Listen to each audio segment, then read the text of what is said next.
Hi guys, my name is Patricija Stalidzane and I'm a professional race car driver. If you're curious in participating in the NGK NTK Esports Cup, here's how to get started with iRacing. First of all, you go on the website, you create an account. Make sure to be smart when making a subscription with iRacing because they often have discounts during the holidays like on Black Friday or during Christmas.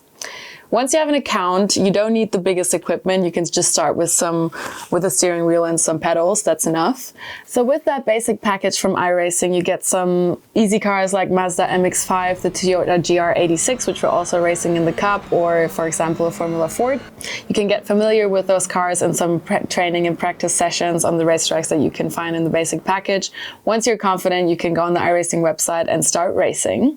So this is how easy you can build your iRacing career. Maybe you'll get quick enough in the next weeks to participate in the NGK NTK Esports Cup.